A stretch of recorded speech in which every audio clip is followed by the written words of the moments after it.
আজ বাংলার বাড়ি প্রকল্পের সূচনা আর অর্থ বিতরণ শুরু হচ্ছে আজ থেকে। মুখ্যমন্ত্রী মমতা বন্দ্যোপাধ্যায়ের হাতে আজ বিকেলে এর সূচনা হবে। প্রায় 12 লক্ষ উপভোক্তাকে টাকা দেওয়া হবে।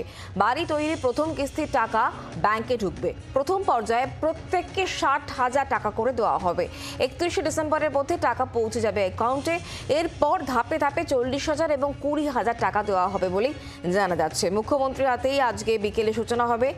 আজ বাংলার বাড়ি প্রকল্পের সূচনা, অর্থ বিতরণ শুরু হচ্ছে আজ থেকে। পুরোটা নিয়ে আমাদেরকে আরও জানাবেন শ্রেয়সী গঙ্গোপাধ্যায়। এই মুহূর্তে আমাদের সঙ্গে রয়েছেন প্রতিনিধি টেলিফোন লাইনে। শ্রেয়সী, তাহলে আজকেই বাংলার বাড়ি প্রাপকদের অ্যাকাউন্টে টাকা ঢুকতে শুরু করবেন, পরবর্তীকালে ধাপে ধাপে 31 ডিসেম্বরের মধ্যে টাকা ঢুকে যাবে।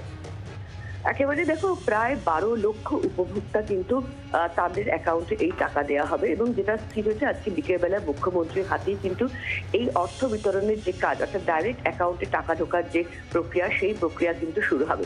আমরা জানি যে এক্ষেত্রে গত কয়েক বছর ধরেই কিন্তু কেন্দ্র আবাসের টাকা দিচ্ছে না, ইচ্ছাকৃতভাবে রাজ্যের মানুষকে বঞ্চিত করছে। এই অর্থাৎ কেন্দ্রীয় বঞ্চনার অভিযোগে কিন্তু সেই টাকা নিয়ে 100 দিনের কাজের পাশাপাশি আবাসের টাকা নিয়ে সরব ছিল শাসক দল তৃণমূল কংগ্রেস। এবং এক্ষেত্রে একাধিকবার কিন্তু সেক্ষেত্রে দেখা গেছে যে কেন্দ্রের কাছে দরবারও করেছে এবং সেই জায়গা থেকে দাঁড়িয়ে কিন্তু বারে বারে আবাসের টাকা, 100 দিনের টাকা, কেন্দ্রীয় বঞ্চনার বিরুদ্ধে তৃণমূল কংগ্রেস লাগাতার কর্মসূচিও নিয়েছে।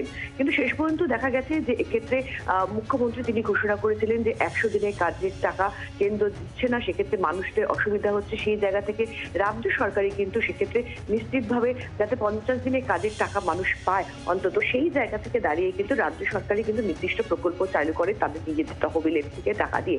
এখন সেই জায়গা থেকে দাঁড়িয়ে কিন্তু পরবর্তীকালে দেখা গেছিল যে লোকসভা ভোটের প্রাককালে সেক্ষেত্রে মুখ্যমন্ত্রী ঘোষণা করেছিলেন যে আবাসের ক্ষেত্রেও কিন্তু এক্ষেত্রে রাজ্য সরকারই কিন্তু মানুষের যে টাকা, তাদের যে প্রাপ্য টাকা, পাকা বাড়ি তৈরি করার যে টাকা, সেই টাকা পুরোটাই রাজ্য দেবে এবং সেই অনুযায়ী স্থির হয় যে বাংলার বাড়ি তৈরির জন্য এই প্রকল্প নেওয়া হবে এবং এক্ষেত্রে এই যে পুরো টাকা, অর্থাৎ 1,20,000 টাকার যে পুরো টাকাটা, সেই পুরো টাকাটাই সেক্ষেত্রে রাজ্য দেবে। প্রাথমিকভাবে 11 লক্ষের তালিকা স্থির হলেও কিন্তু পরবর্তীকালে সাম্প্রতিককালে যে বন্যা হয় বিভিন্ন জায়গায়, অর্থাৎ যে প্লাবন হয়, তার ফলে ক্ষতিগ্রস্তদের যারা হয়েছে, যাদের বাড়ি ভেঙে গেছে, তাদের নামও কিন্তু সেক্ষেত্রে এই তালিকার মধ্যে যুক্ত হয়েছে। অর্থাৎ মোট 12 লক্ষ উপভোক্তার কাছে কিন্তু এই অর্থ পৌঁছবে এবং সেক্ষেত্রে প্রথম কিস্তির, অর্থাৎ 1,20,000 টাকার যে প্রথম কিস্তি, সেটা হচ্ছে 60,000 টাকা। সেই 60,000 টাকা কিন্তু সেক্ষেত্রে আজ থেকে বিতরণ শুরু হবে এবং 31 ডিসেম্বরের মধ্যেই কিন্তু সমস্ত টাকা প্রত্যেক, অর্থাৎ এই প্রথম কিস্তির যে 60,000 টাকা, সেই 60,000 টাকা প্রত্যেকের অ্যাকাউন্টে ঢুকবে এবং এক্ষেত্রে রাজ্যের যে তহবিল, সেই রাজ্যের তহবিল থেকেই কিন্তু কার্যত এই অর্থ দেওয়া হবে প্রত্যেককে। আজকে বিকেলবেলা নবান্ন থেকে মুখ্যমন্ত্রীর হাতে এই অর্থ বন্টনের যে কাজ, সেই কাজ কিন্তু শুরু হতে চলেছে। ধন্যবাদ শ্রেয়সী। বাংলার আওয়াজ, বাঙালির আবেগ, জি 24 ঘন্টা।